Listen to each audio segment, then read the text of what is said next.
Добрый день, уважаемые друзья, еще раз повторюсь, гости нашего музея.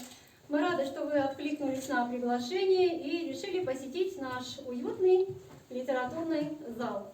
Сегодня мы с вами собрались здесь для того, чтобы совершить небольшое, но очень интересное путешествие в мир музыкальных инструментов. Конечно же, все они отличаются друг от друга не только по внешнему виду, у каждого из них свой голос, своя история. Но именно с их помощью музыка становится еще более красивой и выразительной. Но я хочу сказать, что музыка, ее образный мир безграничен. И вот именно благодаря музыкальным инструментам в них мы иногда можем услышать и шелест листьев, и шепот волн, и даже пение птиц. И вот сегодня, благодаря нашим юным, но очень талантливым исполнителям, мы с вами совершим это путешествие и, конечно же, увидим и услышим музыку. А музыка у нас начинается обычно с чего? С ноток. Я мечтаю стать артистом, знаменитым пианистом. Чтобы музыку играть, буду ноты изучать. Я присяду на диван, нарисую нотный стан, на стене танцует луч. Это мой скрипичный ключ. С ним изучим без забот 7 веселых звонких нот. Дамир. Чтобы нам запоминать, мы будем повторять утка на гнездо. Это будет нота до. Спит собачка на дворе, это будет нота ре. Кошку с дерева сними, это будет нота ми. По степи бежит трофа, это будет нота фа. В шкафу летает мор, это будет нота соль. В небе вижу журавля, это будет нота ля. В море плещет караси, это будет нота си. Мама, мама, как я рад, знаю полный звук рад. Я отвечу, ты спроси, до, ре, ми, фа, соль, ля, си. Молодцы! Где аплодисменты? Все, ребятишки на свои места.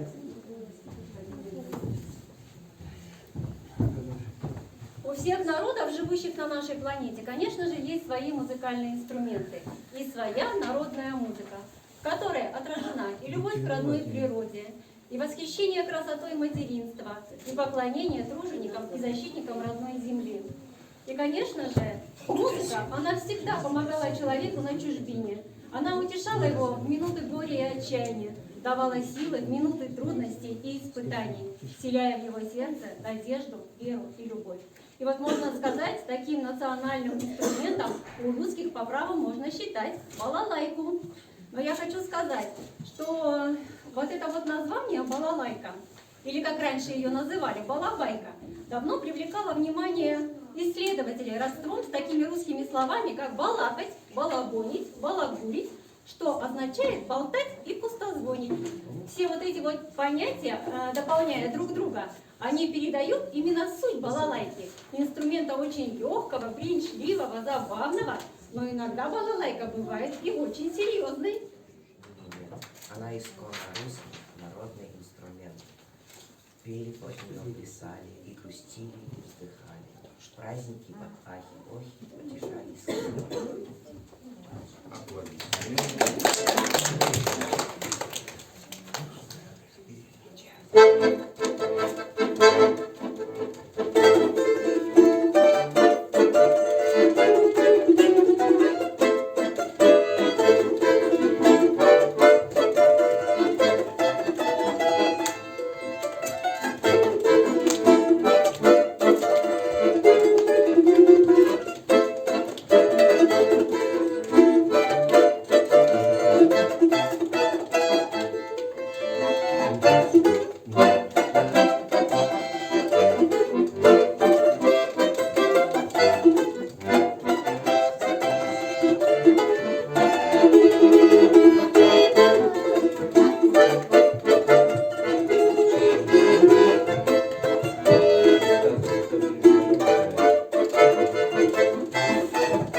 развлечься хочет, за бока баян берет и щекочет. их щекочет, а дышаться не дает.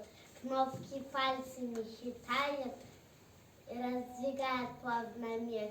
И оттуда вылетает музыкальный звучный смех. Похлопаем.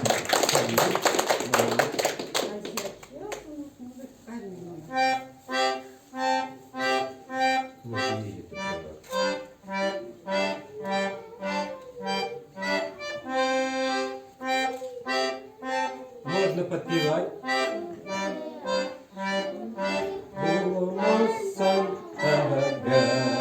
Эй, бала, бала, бала, си güzel uyulara, mine biter ormanda, kalpler gene yukarıda. Молодец, меня поклон. И боялся приносить. Ну, а древнейшим музыкальным щипковым инструментом, который стал, можно сказать, визитной карточкой культурного наследия казахского народа, является, конечно же, домбра. У меня к вам небольшой такой вопрос. Скажите, а кто-нибудь из вас знает, почему же у домбры всего лишь 2 струны, а, допустим, не 6, как у гитары, или 3, как у балалайки? Тишина. Значит, я вам сейчас расскажу небольшую легенду. Давно это было, очень и очень давно, когда домбра была еще 4-струнной. Жил на свете великий хан. Но он был очень жестоким правителем, гнева которого боялись не только подчиненные, но и враги. У хана был сын, которого он очень любил и всячески его оберегал. Но молодой юноша очень любил охотиться. И вот однажды, отправившись на охоту без слуг, парень не вернулся, он пропал. Хан испугался и отправил своих гонцов в степь с целью найти сына или узнать, что же с ним случилось. Когда гонцы отправились в степь, они узнали, что парень погиб. И когда вернулись, они побоялись жестокой казни, ведь в то время существовал закон. За любую хорошую весть человека щедро награждали, а за плохую жестоко наказывали. И вот когда они узнали, что их накажут за эту плохую весть, они побоялись признаться хану, что парень умер. Хан, конечно же, метался в припадке ярости и требовал: «Принесите мне хоть какую-нибудь весть, где же мой наследник?» Но ничего не получалось. И вот однажды к хану пришел старый Акын. Он прожил уже долгую жизнь и не боялся смерти. Поклонившись повелителю, он сказал: «О, великий хан, твоя справедливость не имеет границ. Слушай мою домбру, и ты узнаешь, что случилось с твоим сыном». И полилась печальная повесть о том, как этот молодой юноша охотился на дикого зверя, подстрелив одного из них. Но этот раненый зверь был настолько разъярен, что он кинулся на охотника и поразил его насмерть. Когда домбра пела, то, конечно же, хан рыдал. И когда его слезы закончились, он сказал: «Я слушал твою домбру, о старый Акын, и все понял. Но ты, конечно же, за эту тяжелую весть достоин смерти. Но так как ты сам ничего не сказал, а пела лишь твоя домбра, то пусть она и будет наказана». И тогда хан взял ковш с раскаленным свинцом и плеснул этот свинец на домбру. Застонала домбра, и в последний раз прозвучали ее струны. 2 из них, не выдержав сильной боли, лопнули. И с тех пор у домбры осталось только 2 струны. Но, можно сказать, даже с тех пор домбра продолжает петь и радовать нас. Домбра. Домбра – инструмент важнейший, красивый, с голосом нежнейшим. Когда до струн рукой коснешься, в старинный мир перенесешься. В ней чуткость, радость, доброта. И всех созвучий красота. То загрустит, то засмеется. Вся прелесть музыки ей дана, и дарит чудо нам она.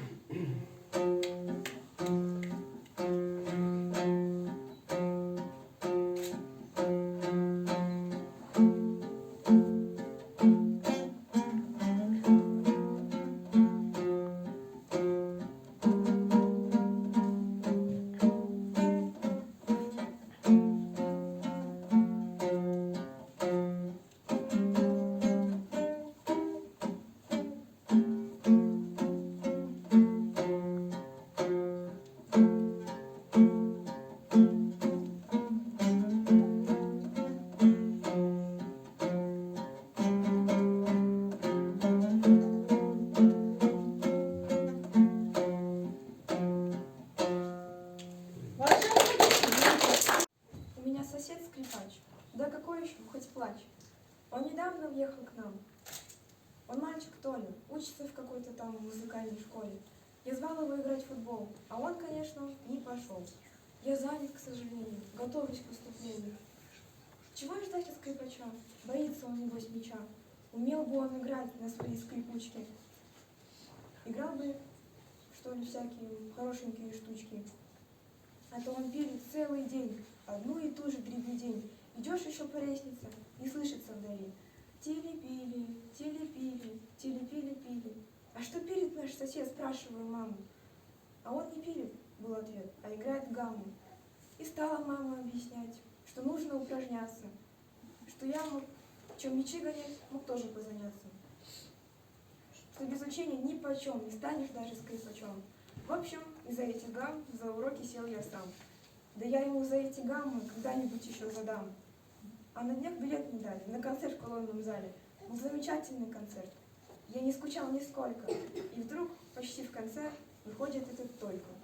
В костюме, с воротничком, со скрипочкой и со смычком.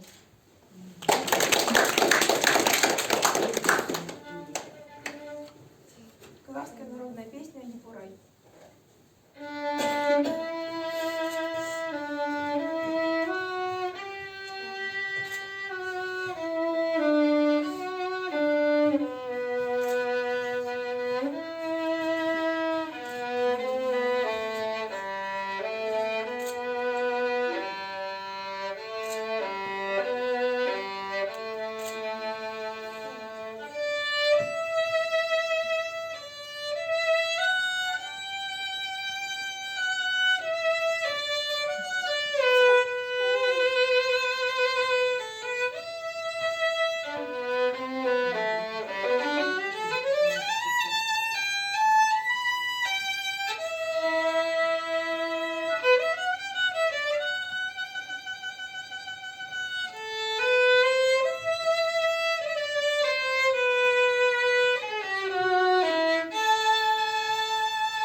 Очень популярным инструментом является гитара, вокруг которой крутится очень много интересных историй, личностей.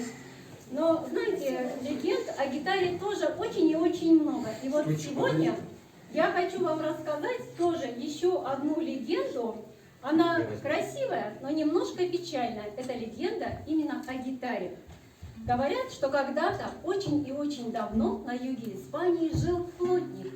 У него была дочь. Ее звали Цитра. Эта девушка славилась на всю Испанию своим чарующим голосом.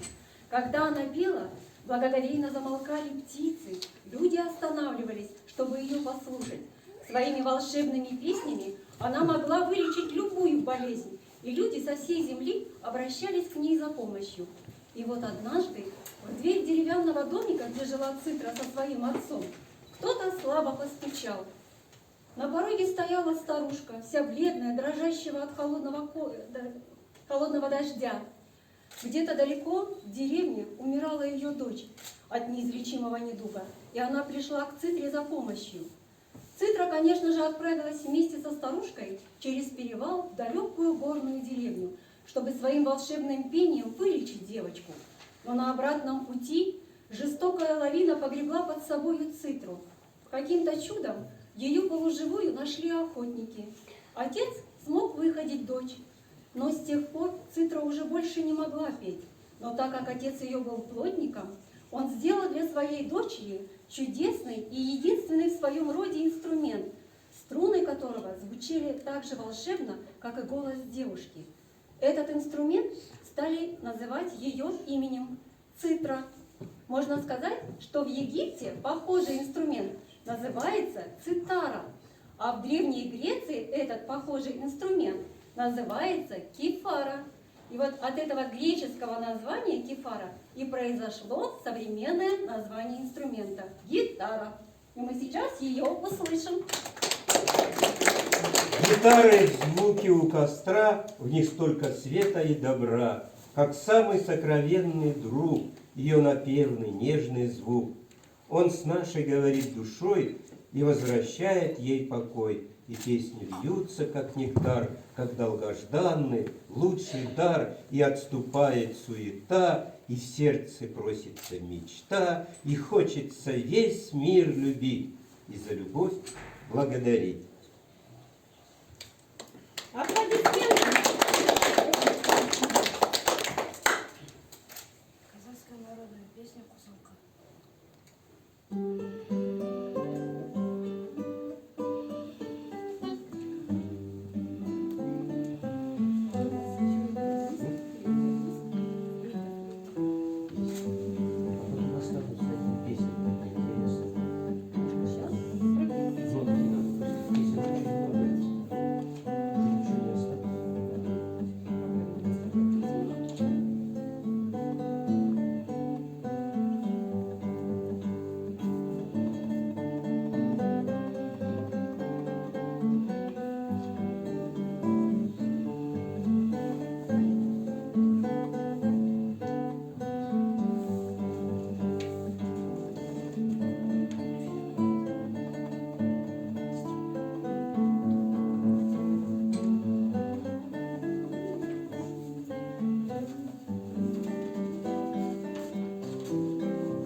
Ваши аплодисменты. Это самый тонкий музыкальный инструмент.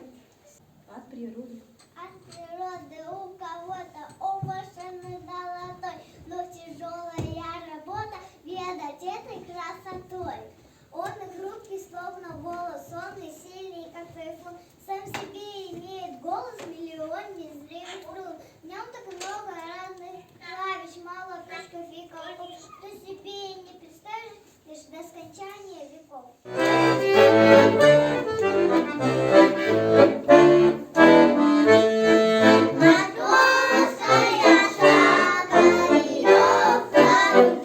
веселее бы!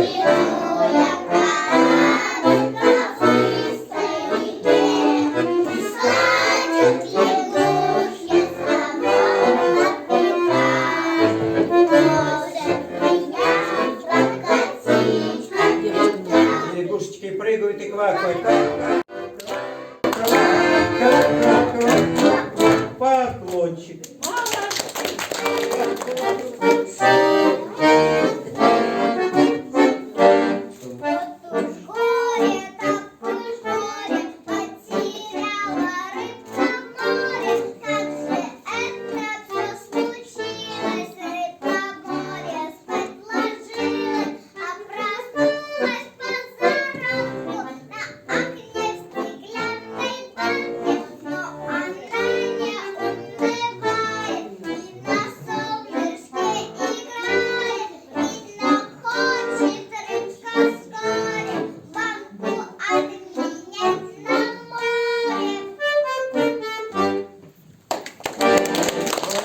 всех другую песенку, которая называется Сосеночка.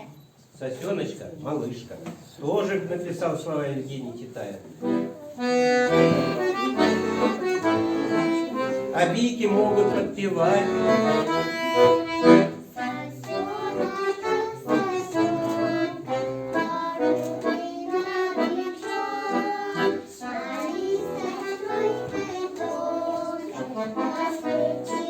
Хорошо подпеваете, дети. И мамульки запели. И Фарида Кадыровна поет. Наверное, в ансамбль пойдет нам. Эх, громко, ребятки.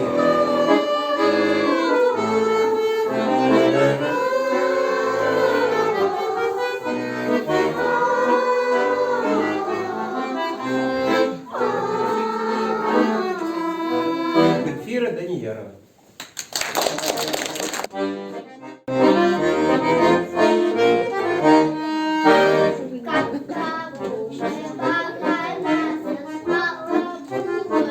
Споют собака.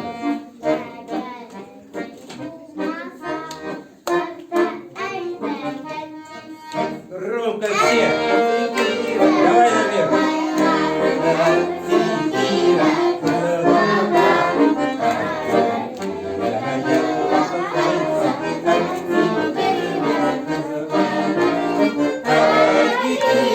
Ох, здорово поете.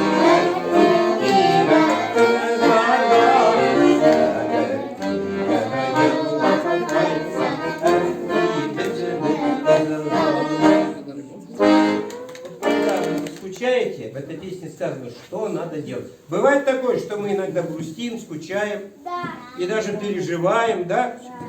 Вот если пришел домой, собрался мороженое кушать, а две сестры уже его съели. И вот ты и расстроился. А оказывается, не надо печалиться, а надо просто сделать то, что сейчас Анина нам посоветует.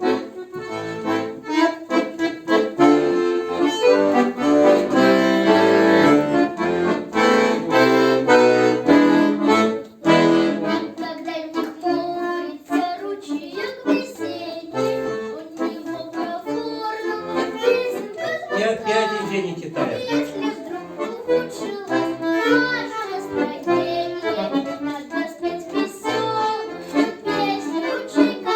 Что за песня? Динь-динь-динь, буль-буль-буль, чистая водица. Динь-динь-динь, динь-буль, день пришел. Тосковать и хмуриться нынче не годится. Все у вас и у нас будет хорошо. Кто засиделся, может потанцевать до мира? Давай, ты же любишь. Вот у нас какие танцоры, видите?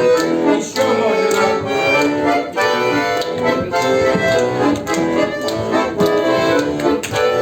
Только плохо, что попой повернулся. Не бывает скучного мальчика в полете, на прозрачных крылышках песенка легка. Эй, И если вдруг ухудшилось ваше настроение, что надо? надо спеть веселую песню мотылька. Ля-ля-ля. И опять танцуют все. Только туда разворачиваются. А ну-ка, Дамир, давай.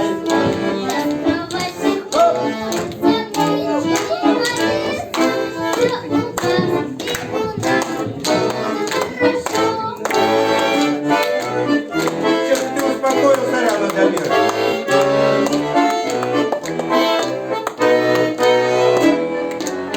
Косички девочек вам не надо дергать, лучше подарите им ящик эскимо. Ну а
Сиди спокойно.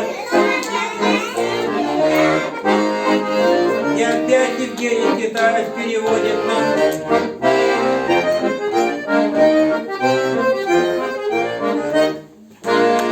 Свою от золотого солнца, солнце залитого, но, конечно же, известно, бабушки родной.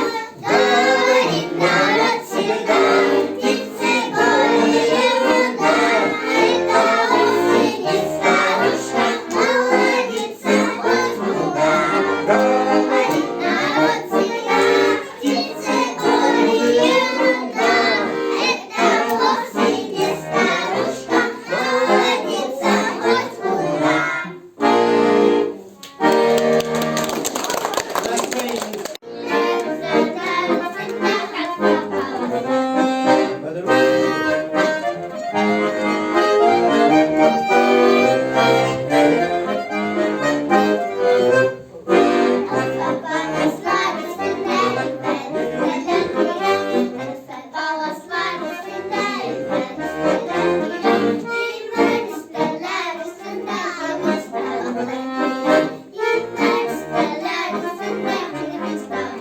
Поклончик. На свои места.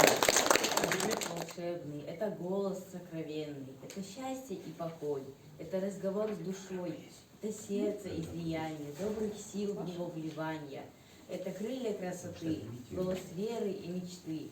Флейта — сказочная фея, открывающая двери в мир духовный и хрустальный, и таинственно печальный.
На протяжении всей истории человечества люди создали множество замечательных музыкальных инструментов. Но можно сказать, самым совершенным инструментом является человеческий голос. Это дар, преподносимый щедрой природой каждому ребенку. Ну а как впоследствии распорядиться таким даром, каждый человек, конечно же, решает сам. Голос может передавать любые эмоции, чувства, настроения. Он настолько тесно связан с душой, что любые наши переживания, радость сразу же отражаются в голосе. И, конечно же, за ним, за этим инструментом, нужно тоже с заботой ухаживать, понимать, что он у нас один единственный, и, конечно же, он у нас незаменимый.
уйдет у Эрика, но мы продолжаем еще петь.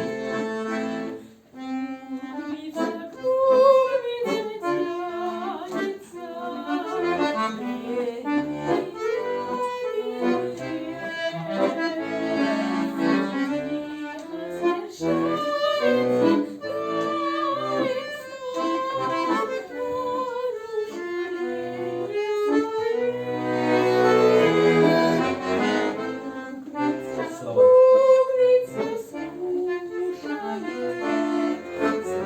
Подчеркни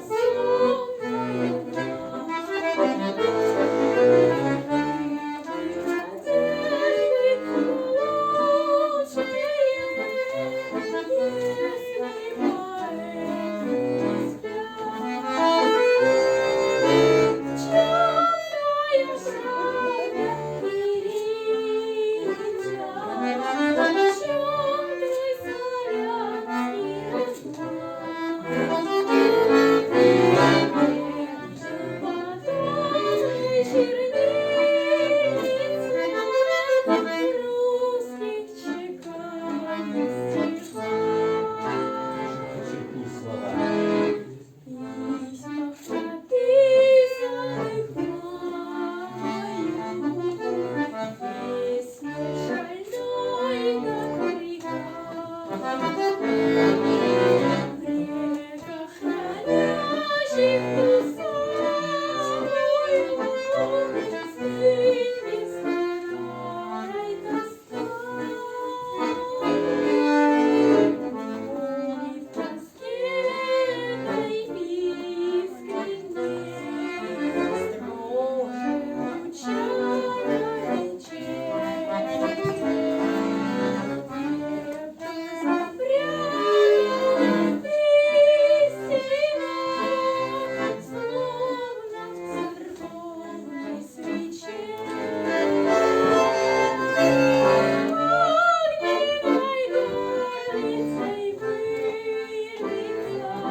Дамир, мне твоя улыбка.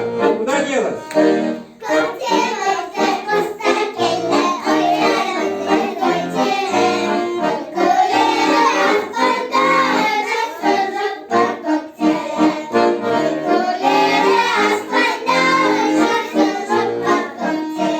Поклончик и на свои места.